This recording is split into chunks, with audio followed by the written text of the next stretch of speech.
Hello students, कैसे हैं आप। और हम हाजिर हैं फिर से आपकी फेवरेट सीरीज लेकर जिसका नाम है सूटकेस। ये वाला सूटकेस नहीं, अब तक आप समझ गए होंगे कि हम बात कर रहे हैं सूट्स एंड केसेस की, उन सूट्स और केसेस की जो दिए गए हैं आपके इंटरमीडिएट के पेपर 6 यानी लॉ एंड एथिक्स में, जिसे ICMAI ने अपने स्टडी मटेरियल का हिस्सा बनाया है। हम केवल उन केसेस की बात कर रहे हैं। आज जो केस हम डील कर रहे हैं उसका टाइटल है हरबख्श सिंह गिल वर्सेस रामरतन, और ये आपके स्टडी मटेरियल के पेज नंबर 31 पर दिया गया है। ये केस रिलेटेड है कंटिंजेंट कॉन्ट्रैक्ट से। जैसा कि आप जानते ही हैं, कंटिंजेंट कॉन्ट्रैक्ट मतलब ऐसा कॉन्ट्रैक्ट जिसकी परफॉर्मेंस किसी इवेंट के होने या नहीं होने पर, हैपनिंग और non happening of future uncertain event पर डिपेंडेंट होती है, कंटिंजेंट होती है, कोलेटरल होती है। उनको कहते हैं हम कंटिंजेंट कॉन्ट्रैक्ट। तो आइए देखते हैं क्या हुआ इस केस में। ये केस बेसिकली रिलेटेड है एक पीस ऑफ लैंड से, एक बड़ी लैंड से, जिसके ओनर हैं रामरतन जी। और इस पीस ऑफ लैंड को खरीदने के लिए हरबख्श सिंह गिल ने रामरतन को कांटेक्ट किया। रामरतन के साथ उनकी डील हो गई कि ये वाली जो लैंड है वो हरबख्श सिंह गिल को बेच दी जाएगी।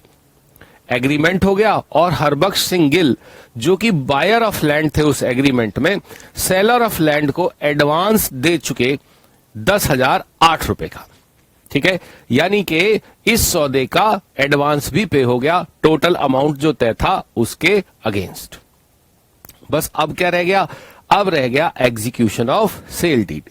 हालांकि जिस समय एग्रीमेंट हो रहा था उसी समय रामरतन जी ने हरबख्श सिंह गिल को ये बता दिया था कि भाई इस लैंड का मैं अकेला वारिस नहीं हूं, मतलब ये लैंड अभी सेपरेट नहीं हुई है, इसमें मेरे भाई भी शामिल हैं। हालांकि मेरा इतना हिस्सा तय है कि इतना हिस्सा मुझे ही मिलेगा, मैं केवल उतना ही हिस्सा बेच रहा हूं, लेकिन मेरा इस पूरी लैंड में से कौन सा हिस्सा है ये अभी मुझे मालूम नहीं है।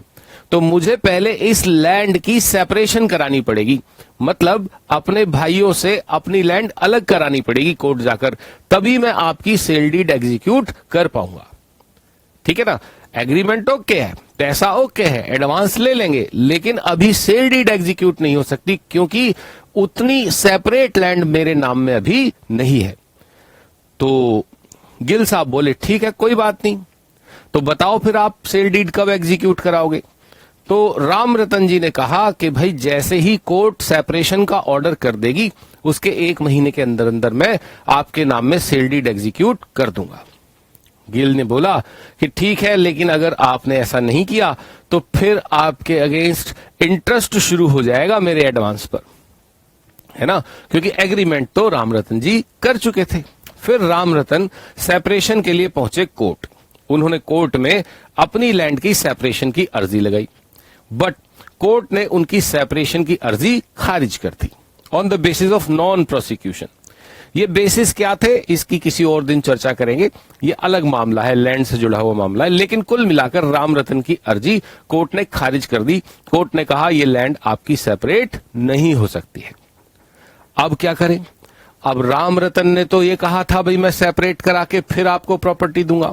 रामरतन ने गिल साहब से कहा कि जी मैं आपको प्रॉपर्टी नहीं ट्रांसफर कर सकता क्योंकि कोर्ट ने सेपरेशन देने से मना कर दिया है।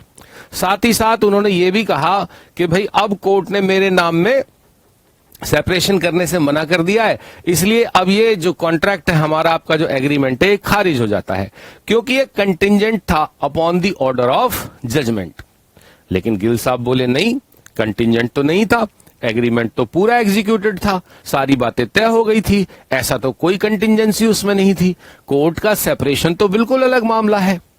ये बात गिल साहब ने कही, लेकिन जब रामरतन नहीं माने तो कोर्ट पहुंच गए गिल साहब, और कोर्ट जाकर उन्होंने अर्जी लगाई कि साहब रामरतन की ये जो कंटेंशन है, ये जो रामरतन का कहना है कि ये तो कंटिंजेंट कॉन्ट्रैक्ट है, ये बिल्कुल सस्टेन नहीं करना चाहिए।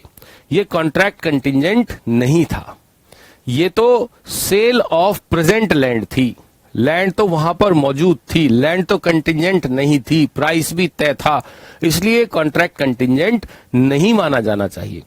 कोर्ट ने हरबख्श सिंह गिल की बात को सही माना और कोर्ट ने कहा कि ये जो आपका कॉन्ट्रैक्ट है ये कंटिंजेंट नहीं है और राम रतन को चाहिए कि या तो वो सेल डीड एग्जीक्यूट करे किसी और लैंड की या फिर वो डिफॉल्ट का कंपनसेशन हरबख्श सिंह गिल को दे।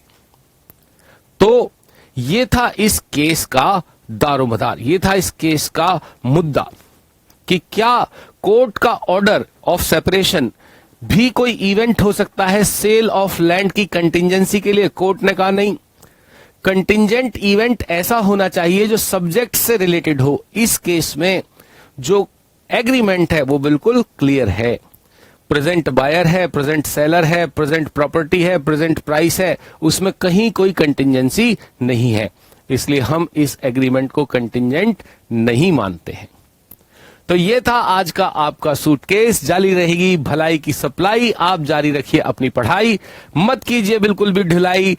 फिर हाजिर होते हैं हम लेकर एक नया suitcase. Thank you very much.